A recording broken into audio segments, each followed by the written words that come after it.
সবাইকে স্বাগত আজকের পর্বে আমরা এসএসসি 2025 চট্টগ্রাম বোর্ড রসায়ন বহু নির্বাচনী নিয়ে আলোচনা করব।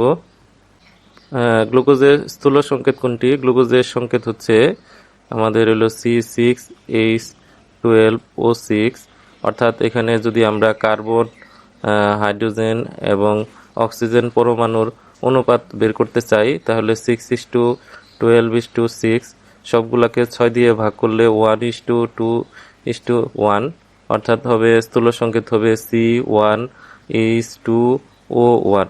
তাই এটাকে লেখা যায় 1 গুলা লিখতে হয় না, তাহলে CH2O, অর্থাৎ CH2O ক নাম্বারটা হবে।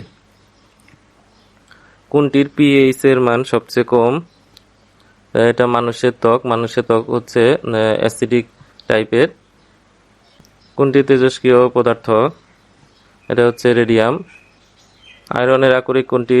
এখানে আয়রনের আকরিক হচ্ছে লিমোনাইট, কারণ এখানে হচ্ছে গ্যালেনা হচ্ছে PbS, অর্থাৎ এটা আমাদের সীসা বা লেড এর আকরিক। বক্সাইট, অ্যালুমিনিয়াম অক্সাইড Al2O3,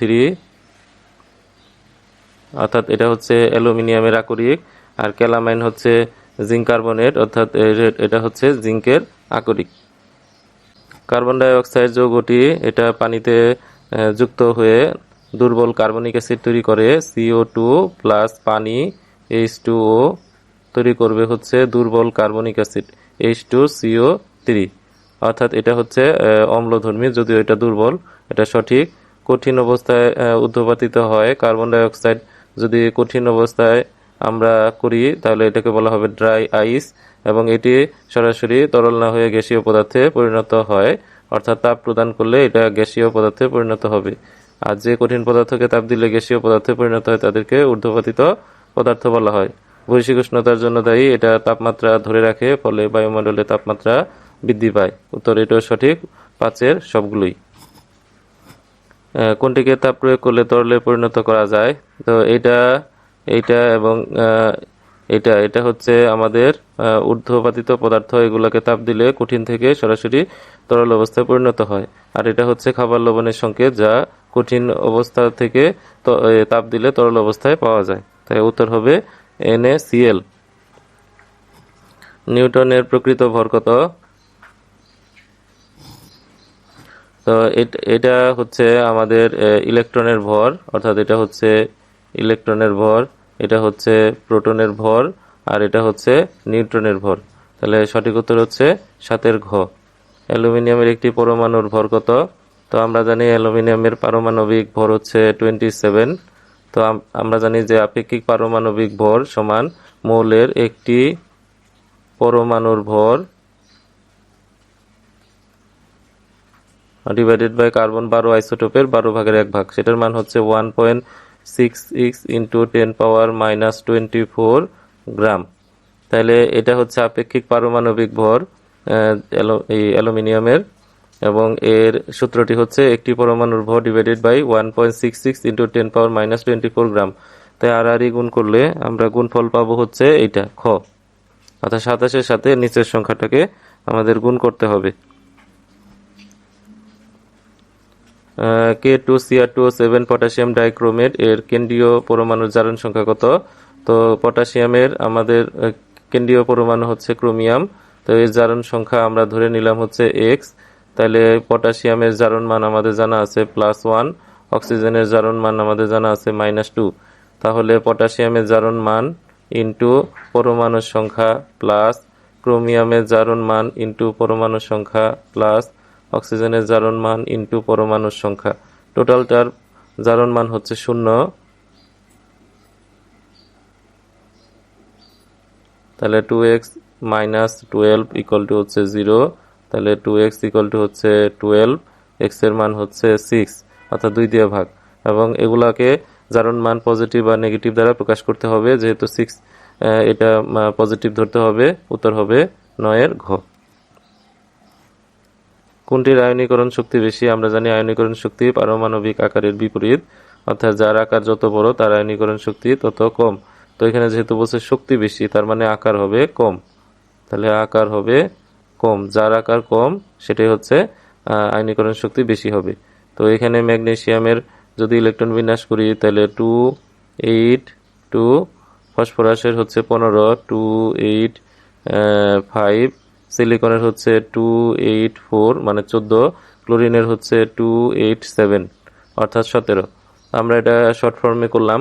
তো এগুলা সবাই তৃতীয় পর্যায়ের মৌল। তো তৃতীয় পর্যায়ের বাম দিক থেকে ডান দিকে গেলে এর আকার কি পায়? হ্রাস পায়। সবচেয়ে আকার ছোট হবে এই যে ক্লোরিনের, তাই এর আয়নীকরণ শক্তি সবচেয়ে বেশি। 10-এর ঘ। কোনটি আগে জারিত হবে?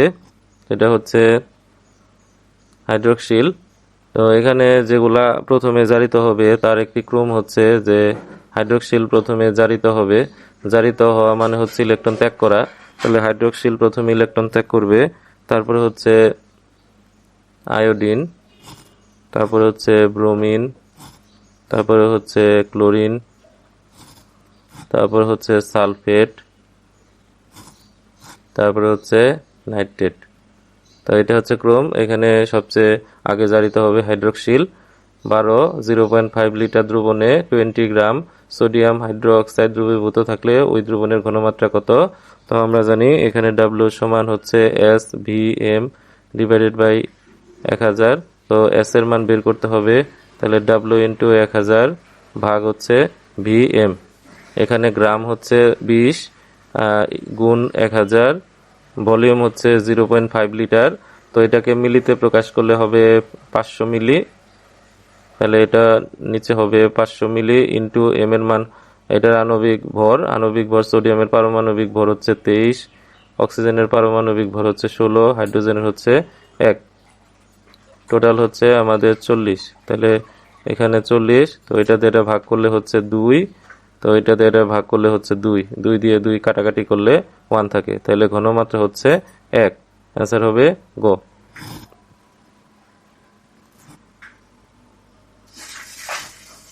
তো আর্দ্র বা ভেজা কপার সালফেটের বর্ণ কেমন? এটা আর্দ্র কপার সালফেটের সংকেত হচ্ছে এইভাবে।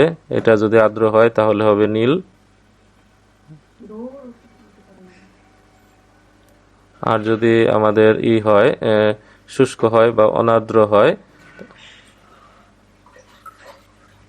অনার্দ্র হইলে সেটা হবে সাদা, অর্থাৎ পানি শূন্য হইলে তখন হবে সাদা। তাহলে উত্তর হচ্ছে নীল। তাই স্ববিজারণ পদ্ধতিতে কোনটি নিষ্কাশন করা হয়? এটা হচ্ছে মার্কারি, অর্থাৎ মার্কারিকে নিজে নিজে বিজারিত করে নিষ্কাশিত করা হয়ে থাকে। আয়রনকে কার্বন বিজারণ পদ্ধতিতে নিষ্কাশন করা হয়। ম্যাগনেসিয়াম এবং অ্যালুমিনিয়ামকে তড়িৎ বিশ্লেষণ পদ্ধতিতে নিষ্কাশন করা হয়ে থাকে। মেন্ডেলিফের পর্যায় সারণীর মূল ভিত্তি কি ছিল? এটা হচ্ছে পারমাণবিক ভর। আর মোসলে 1913 সালে পারমাণবিক সংখ্যা পদ্ধতি আবিষ্কার করেন। তখন সেটার মূল ভিত্তি হয় ইলেকট্রন বিন্যাস বা পারমাণবিক সংখ্যা। কোনটি মৃদু তড়িৎ বিশ্লেষ্য পদার্থ, অর্থাৎ অল্প পরিমাণে বিদ্যুৎ পরিবহন করতে পারে? সেটা হচ্ছে পানি। অপরদিকে এইটা এবং এইটা তীব্র তড়িৎ বিশ্লেষ্য পদার্থ। ন্যাপথলিনের সংকেত কোনটি? ন্যাপথলিনের মধ্যে আমাদের C10H8, এটা হচ্ছে ন্যাপথলিনের সংকেত, অর্থাৎ এর মধ্যে 2টি বেনজিন চক্র বিদ্যমান রয়েছে। উত্তর হচ্ছে ঘ। কোনটি অনুমোদিত ক্ষুদ্র ফুড প্রিজারভেটিভ? এটা ফুড হবে মানে খাদ্য সংরক্ষক। এটা হচ্ছে বেনজোইক অ্যাসিড। উদ্দীপকের বিক্রিয়াটিতে এখানে যদি আমরা ক্লোরিনকে বাদ দিই, তো ক্লোরিন হচ্ছে দর্শক আয়ন, তাহলে SN2+। এখানে আয়রনের যোজনী হচ্ছে 3, তাহলে Fe3+। তারপরে আয়রন, এখানে আয়রনের যোজনী হচ্ছে 2, তাহলে 2+। আর এখানে SN এর জারণ মান হচ্ছে 4+।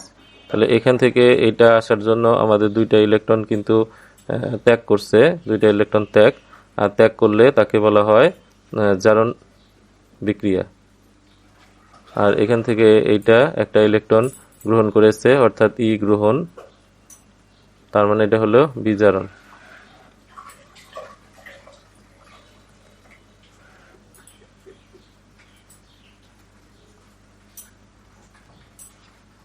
তাহলে এখানে আমাদের এটা একটা ইলেকট্রন গ্রহণ করে, তো গ্রহণ করলে বিজারিত হয়, এটা হচ্ছে সঠিক। এবং এখানে ক্লোরিনের কোনো জারণ মানের পরিবর্তন হয়নি, প্রত্যেকটা ক্ষেত্রে -1 করে রয়েছে, তাই ক্লোরিন হচ্ছে দর্শকায়ন, অর্থাৎ এটি কোনো রকমের ইলেকট্রন আদান প্রদান করে না। আর এটা হচ্ছে ইলেকট্রন ত্যাগ করে, ইলেকট্রন ত্যাগ করলে জারিত হয়, তাহলে এটা হচ্ছে সঠিক। আর গ্রহণ করলে বিজারিত হবে। উত্তর হচ্ছে সব। কোনটি মৌলিক পদার্থ? এখানে হচ্ছে লোহা, কারণ লোহার মধ্যে অন্য কোনো মৌল পাওয়া যায় না। কাঁসা, পিতল, ইস্পাত এগুলো হচ্ছে সংকর ধাতু।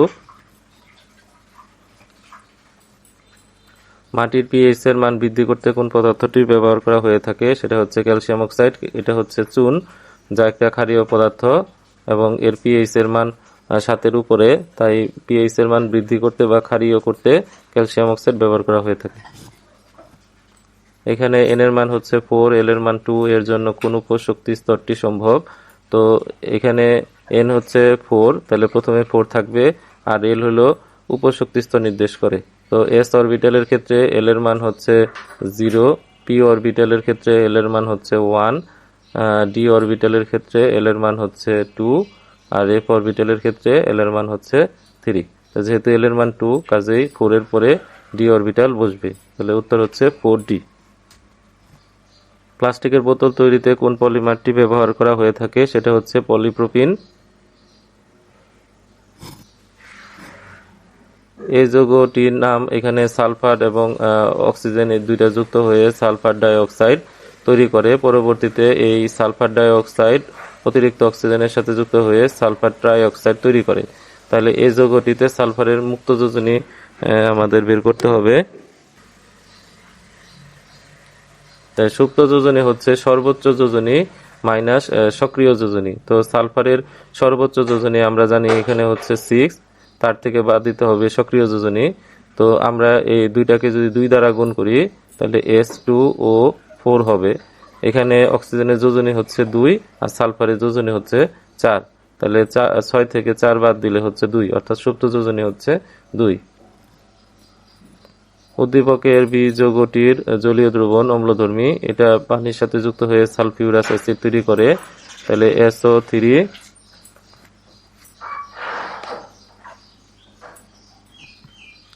সালফার ট্রাই অক্সাইড পানির সাথে যুক্ত হয়ে সালফিউরিক অ্যাসিড হবে, সালফিউরিক অ্যাসিড তৈরি করে, তাই এটা জলীয় দ্রবণ, এটা হচ্ছে একটা অ্যাসিড, তাই এটা অম্লধর্মী সত্য। কেন্দ্রীয় পরমাণু জারণ মান, এখানে এস এর জারণ মান হচ্ছে, আমরা হাইড্রোজেনের জারণ মান হচ্ছে +1 ইন্টু পরমাণুর সংখ্যা 2, সালফার এটা ধরে নিলাম x, পরমাণুর সংখ্যা 1, অক্সিজেনের জারণ মান -2 ইন্টু পরমাণুর সংখ্যা 4, টোটালটা 0। তাহলে 2 + x - 8 = 0, তাহলে x - 6 = 0, তাই x হচ্ছে 6, তাহলে এটার জারণ মান হবে +6। তাহলে এটা হলো ভুল। এখন যেহেতু 2 নাম্বারটা ভুল, কাজে 1 এবং 3 হবে সঠিক উত্তর। উত্তর হচ্ছে খ।